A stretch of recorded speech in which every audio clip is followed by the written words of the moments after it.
So for today's webinar, we are going to have another consumer product. So we'll go ahead and jump right in. Today, we are going to cover a one that's near and dear to my heart here. Taking some fishing lures, reverse engineering the designs, and creating CAD models from those. So with these types of designs, I basically selected 3 because a couple of them are very simple, and I wanted to be able to give kind of an array of different examples of models that we've done within this industry. So this industry, there's lots of reasons why you would end up 3D scanning. Is some of these designs were made a long time ago, and there are reasons why companies would want to 3D scan their designs to preserve them going forward and then be able to remanufacture, make slight modifications, make new molds, all of that, and so on and so forth. The other thing is sometimes new designs are handmade, so they will create these. Somebody that is an expert fisherman will create some sort of new design, and they need to maybe create a sculpture model of it or something like that, and then 3D scan that, reverse engineer it for a new design. And then everything in between, archival of the old designs, like we said, new designs, even combining new with archival designs, tracking the design changes over the years, scanning older models and comparing to the newer ones. There's just so many different things that you can do with 3D scanning when it comes to this market. And with this consumer product, the fishing world is an ever evolving industry where they're always coming out with new different things, because the nature of this business is presenting new different lures in front of fish that sometimes see the repetitive things that happen to be popular, right? So being able to create variations upon variations and all those different things very rapidly, 3D scanning them, creating models, manufacturing very quick, and even utilizing additive manufacturing to help prototype them. It's just really handy. So with that, we'll go ahead and jump into the next slide where we talk about the process of reverse engineering, and then we'll get into the Design X portion. Before we discuss the process of reverse engineering in Design X, let's talk about the type of 3D scanners that were used for this project. So right out of the gate, you'll see that this project has very small fishing lures with high detail, and lots of scanners are capable of capturing that type of detail. But this is one of those cases where using a scanner that captures that type of detail in a very automated fashion is very handy to be able to quickly throw the part down and throw it on the scanner and have the scanner scan and rotate it around to capture that high detail and merge the scans together. And for that type of application, the white light or blue light scanners like these right here, like something like this, or this one down here, are very handy, where you can mount the part and then have it scan it automatically, and maybe only have to flip it once, at most twice, and then merge the scans together. So these types of 3D scanners here, these white or blue light scanners, they were the ones that were used on this type of project. But again, it's not limited to, you use the scanner, the best available that you have, and you can use lots of different types of 3D scanners for this type of project. But I will just say that the primary one was a white or a blue light scanner for this type of project, and it allowed us to very easily mount up the scan, mount up the part, and then be able to go around it with the scanner automatically using a turntable situation where the part would then be rotated around and the scanner would capture it from all those different perspectives. So with that, we'll go ahead and jump over to the DesignX process. As usual, we start out with this first slide that's just talking a little bit about DesignX and what this product does. And I just try to give the summary in slightly different ways for people that have heard this over and over again. I'm sorry, but I just want to make sure that everybody understands what this product is and what its intended use is.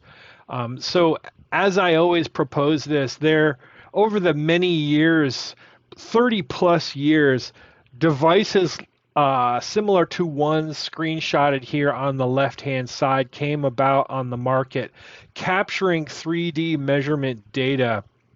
And many of them capture high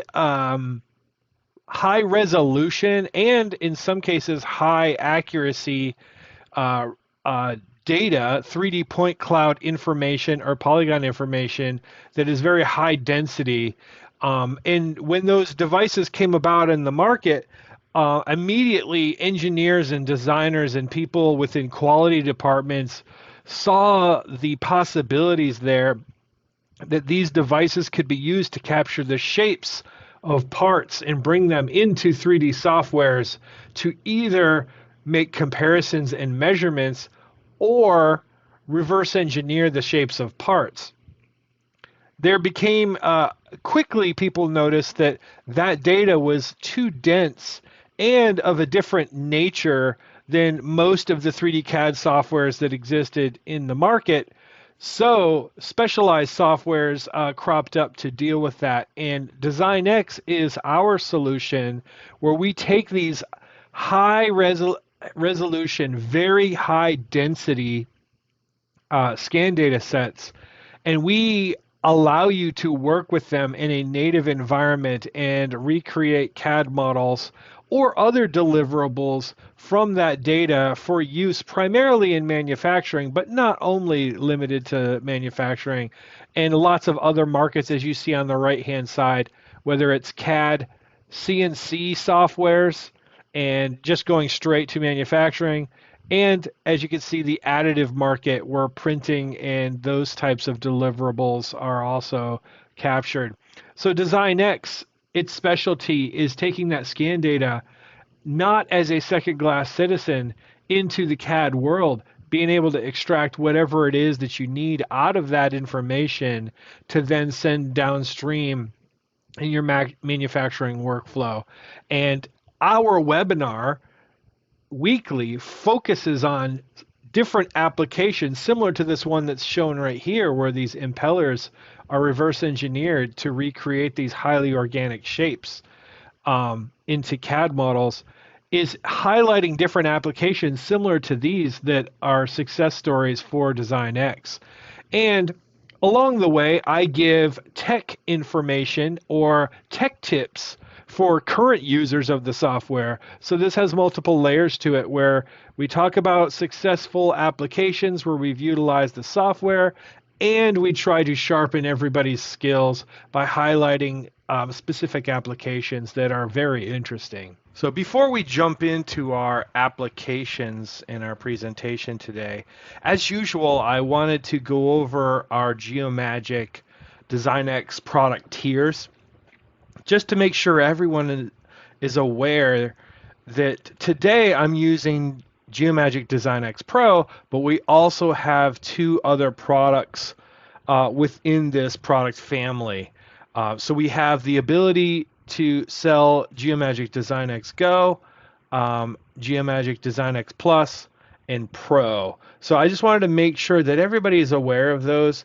I like to say that Go is designed around extraction. It doesn't have plugins, and it's designed around extraction of primitive shape sketches and all of those things. You can do advanced modeling in there, but I would say it's good at extracting and sending that stuff over to CAD. And remember, it doesn't have plugins built in.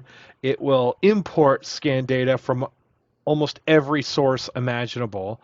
And then Plus is those same import tools, but we also have the plugins built in.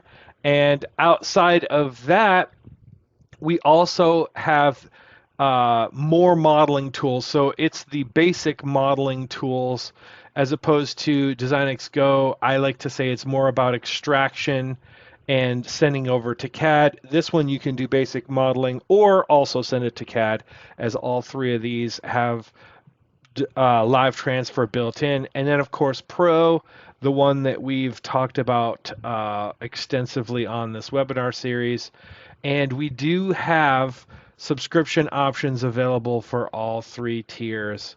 So with that, we'll go ahead and jump into today's content.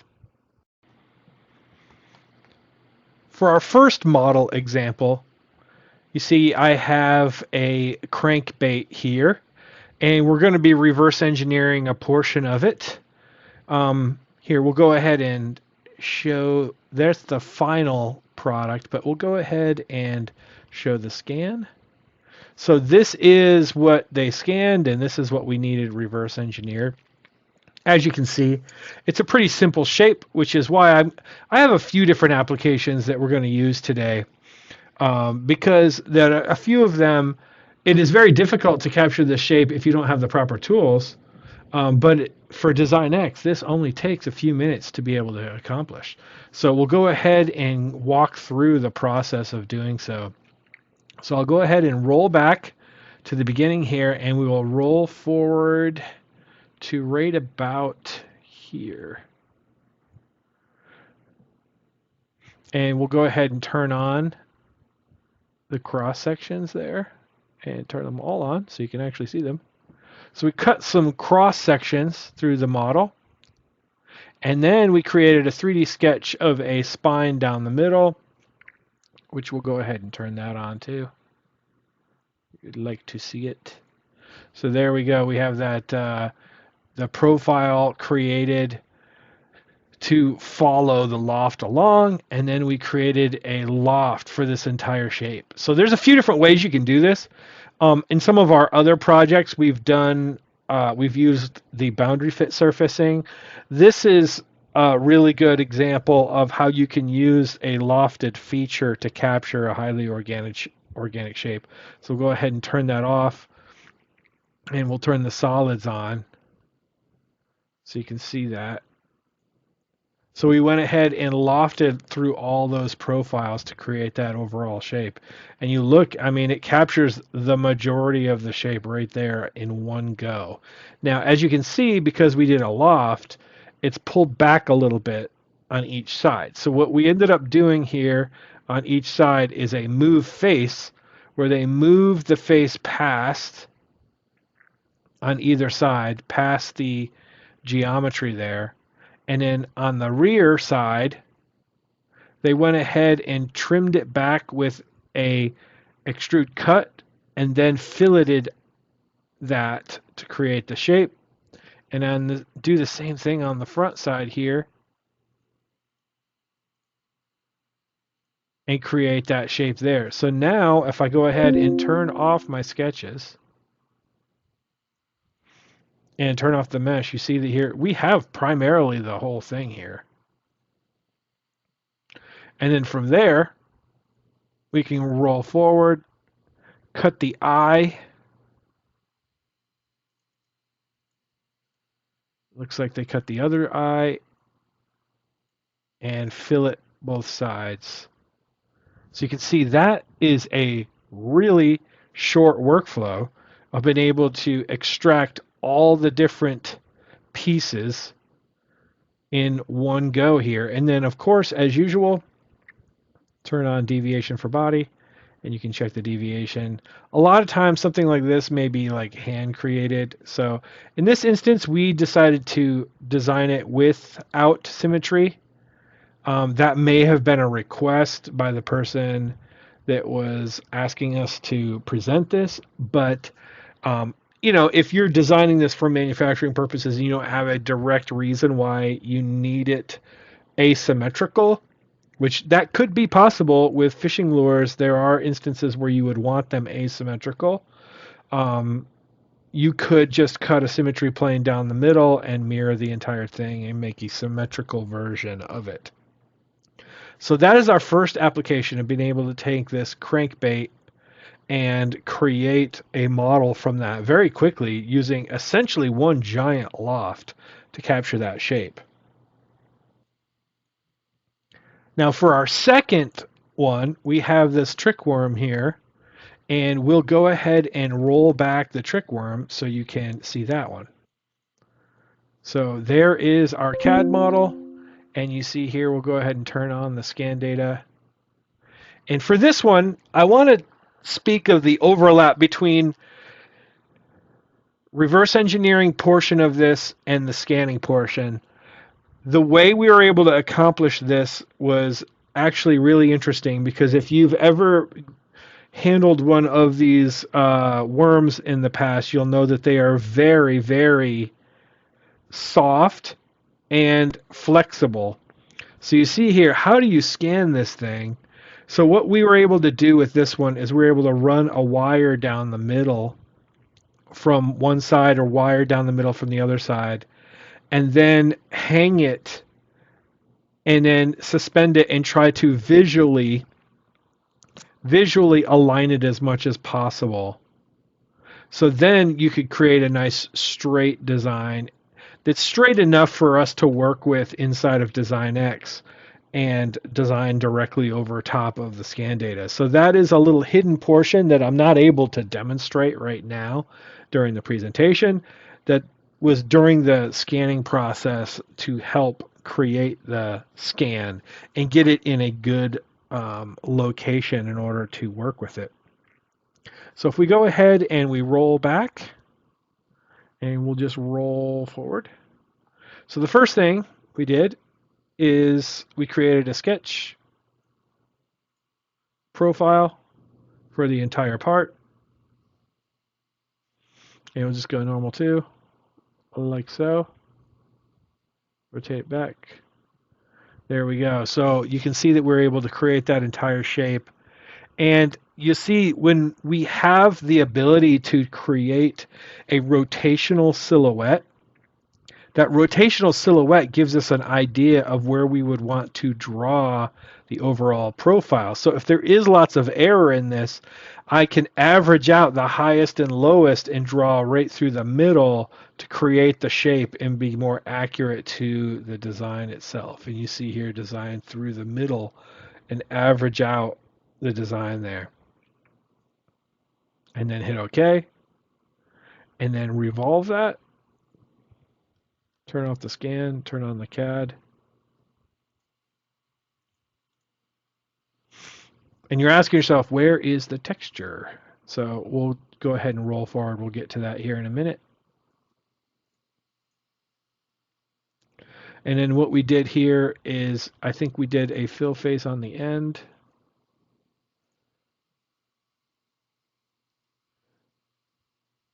Oh, right here.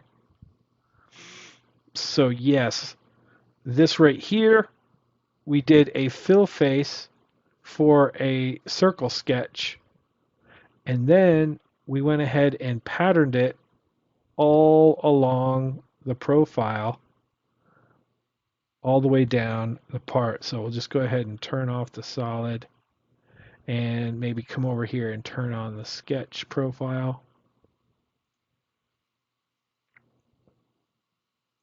So you can see that they were able to draw that shape and then pattern it all the way down.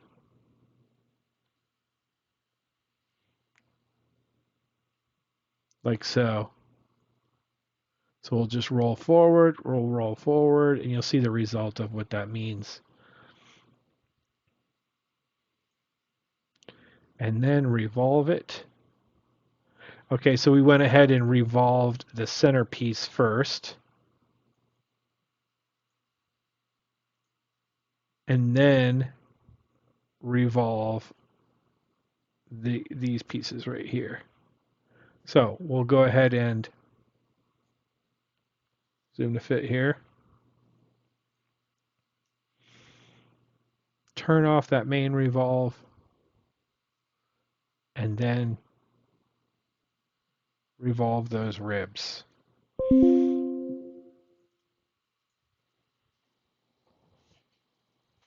Now we went ahead, we revolved the first portion of it and the second portion. So you're seeing what happened here. We drew the overall profile as a template and then use that template to create another sketch to then create the circles that would then all get patterned along the first template sketch to then revolve and revolve merge them. After you do that, then apply fillets to every single one of those ribs and Boolean everything together. So you see that we were able to Boolean all of that together after revolving these individual profiles that were then following that overall profile that was created before. So really neat method for modeling this trick worm in this specific design. Now there's a ton of different designs here, like ones that have more rounded ends here. There's just so many different variations and sizes that are available. But this is one method that we're able to use to reverse engineer this specific trick worm. So now let's go ahead and jump over to my third application, which is the most in-depth one. So for here, we have a swim bait. You can see here. This is the most elaborate model of all of them. And we will go ahead, turn the scan on. And there's the scan. And let's go ahead and roll back and walk through the process here. So roll back. So we'll go ahead and roll forward one step. We went a little too far back there. So we went ahead and fit a mesh fit to that surface. And we are going to, we did an extrude sketch here where we're going to go around the outer profile of the entire bait and then trim it back here. So we'll just turn the mesh off real quick. So there's where we're at. We went ahead and fit this. We did an extrude all the way around the outside. And then we also fit these guys as part of that extrude too. And then fillet that and then trim the ends. So there's where we are so far to start off with. Now let's jump forward a little bit more. Create the fin. So let's just turn the mesh off and see that fin by itself there. Okay. Oh yeah, so what we did is we basically just did a extrude up to surface, and then after the up to surface did a move face. So you see now my solids are on. We did a move face where we move it out. So that's opposed to just doing a offset surface here and then do an up to surface, or do an offset surface here and trimming this solid. That's an interesting way of doing it, using a move face instead. Then add draft to it after the fact, and then jump forward here.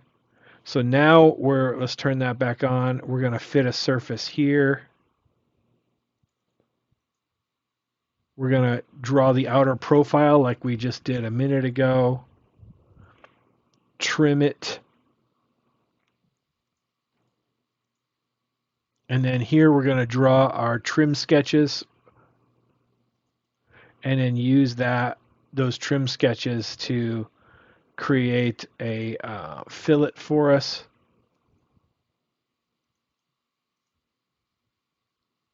And then go ahead and fillet the top and bottom there on the head piece.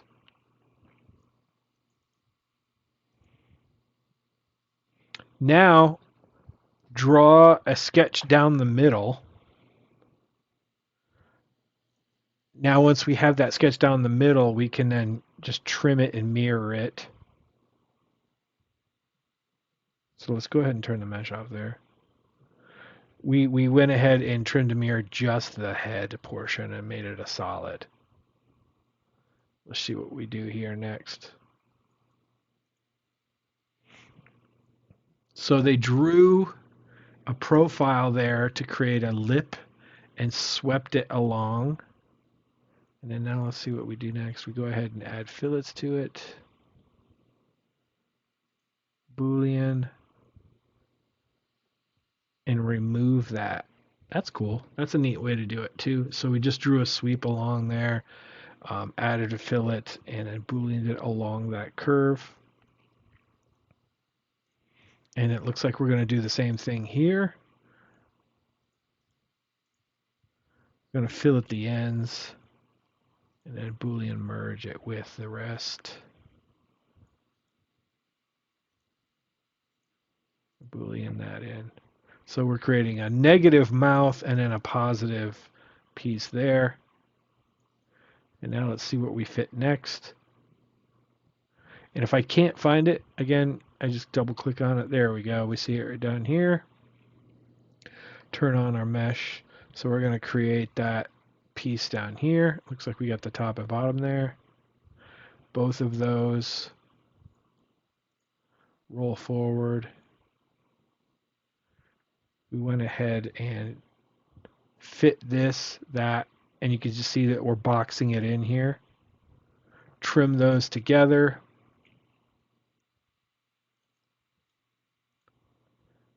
We are going to, extrude that piece.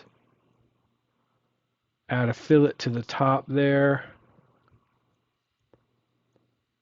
To the bottom. Mirror that across there.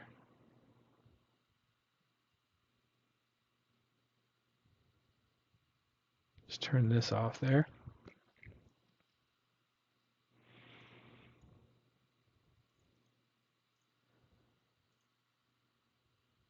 Now we trimmed it back in both directions just using regular planes here.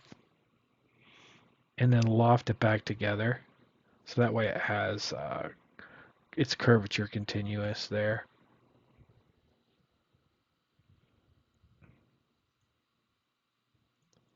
Let's see what we trim next. Where was that? Okay.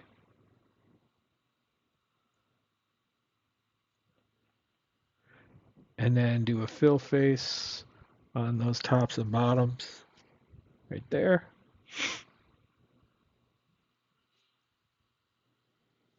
And then let's turn the surface off real quick. We trim this piece to it, which creates a solid and moves it over to the solids now because it's a bounded shape. Now they're going to work on the next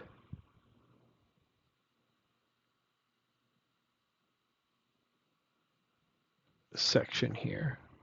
We went ahead and deleted the face.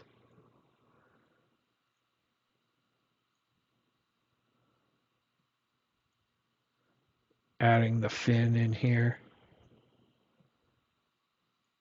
Add a little bit of draft to it. And then they cut it back there.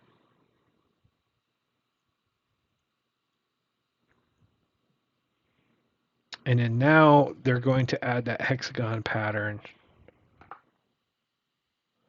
So directions number 1 and 2.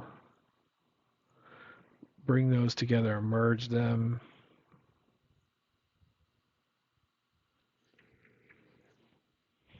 Pattern in this direction.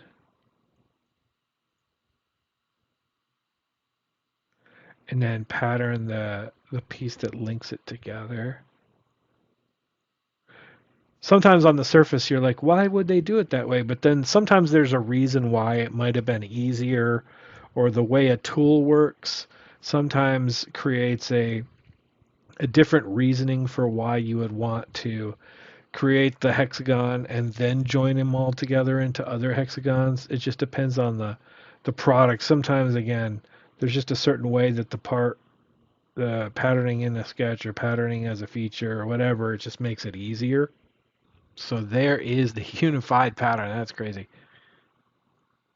So if I roll forward, we merge the pattern together. And then here is, we're going to go ahead and define the volume that the pattern is going to take up.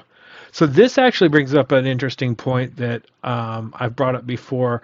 When you use a Boolean in CAD software, most of the time the first thing people think about with a Boolean is cutting away from something or merging with something. They think of the two extremes, whether it's merging objects together or cutting one object from another.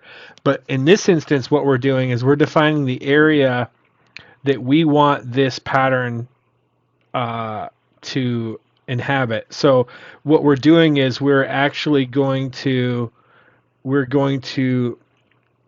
Boolean them together, Boolean intersect. So only where those two shapes intersect is where we are going to keep the data. Now the cut right there, we'll just turn the pattern off real quick.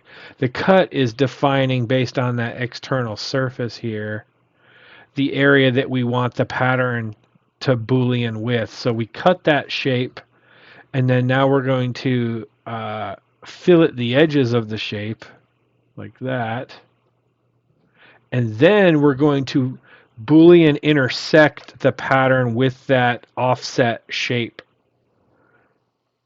And like I said, that's something that we're, Boolean intersect. I just think people forget about that tool, that option, right? To Boolean intersect like that. So wherever that pattern and that shape intersect, we keep the data. So now we're going ahead and we're extruding a surface there, trimming it with the other surface, and it becomes a solid. So we trim it together. So we're on the home stretch here. And then we'll just scroll forward here. What are these two cuts? So those two cuts are for this little area down here, which I think this, this is, this swim bait is made to be used with some specific hardware like hook or something, because that's interesting. It's got this little area on the back there. All right, so now we'll fillet that. Fillet all those shapes together. All that's filleted, and then the dorsal fin, I believe, right? And then now it looks like we're going to do some dress up work up here. Okay, so we did a nostril. Fillet that in. Looks like we're going to do some other sweeps over here. What do we got? All right, yep. Another one there. And fillet that in. Let's see what these pieces are. Yep, there we go. And with these two patterns, let's see what that is. Oh, the pattern up here on the, no, that's the dorsal fin. This is the pectoral fin. Sorry, guys. There's somewhere out there somebody is saying, no, you're wrong. I need to write in. Which, by the way, I do have a survey, which there'll be a link to later on in the webinar for the survey to go ahead and, if you have any ideas or any other things that you want that can help make our webinar better, just feel free to take that survey. It's got a section where you can add information to it if you want. So I'll just roll forward a few more steps here, and you see the pectoral fin. We're adding some details to that. So there you go there. We'll see what this is. I think it's cutting all those pieces away and filleting them in.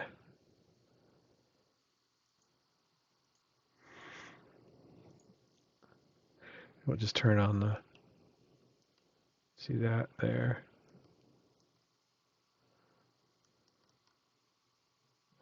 And a couple more. So we did the eye with draft, fillets on the eye and mirroring the entire swim bait for the last two.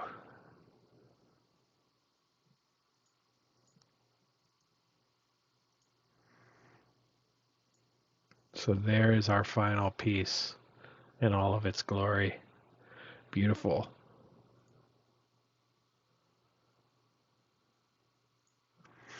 So with this, there were some interesting things that I liked about this one.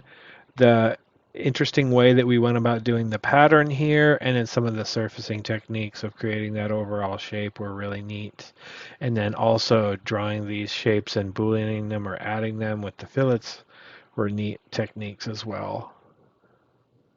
So with that, we'll go ahead and jump back over to the PowerPoint presentation. I hope everyone has been enjoying the RE Lab webinar.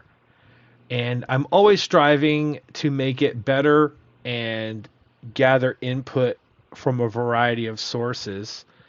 And I had the idea to create a survey and put out a survey just asking for feedback. Mainly the feedback is just to gather data points on the topics, the applications, and if there are any other ideas of applications that people might like us to focus on, and just kind of get the pulse of what you guys like to see, what you like to hear. So this is a very open forum. It asks for some feedback and suggestions, and we'll go through those and implement those.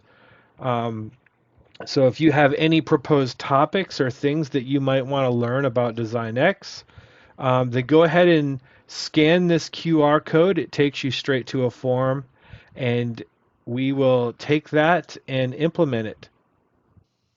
As I stated before, Geomagic Design X Pro is part of a complete lineup of software that has 3 tiers of Go, Plus, and Pro. And again, the differentiators are that Pro has all the tools built in, Plus has plugins and basic modeling tools, and Go primarily is focused on importing data. It has no plugins built in, but it brings in data from POI, OBJ, STL, all those different import formats. We have a huge library of formats that we bring in, more than almost anybody out in the market, and allows you to extract basic model information, send it over to CAD. So Go, extract basic model information, plus add plugins, add more modeling tools. Pro, you get everything. And you have the ability to upgrade from one to the other by trading in Go, trading in Plus to get Pro. So it's a great ecosystem, a great product lineup. But we wanted to make sure that we point out that Pro is part of this lineup and there are other options available.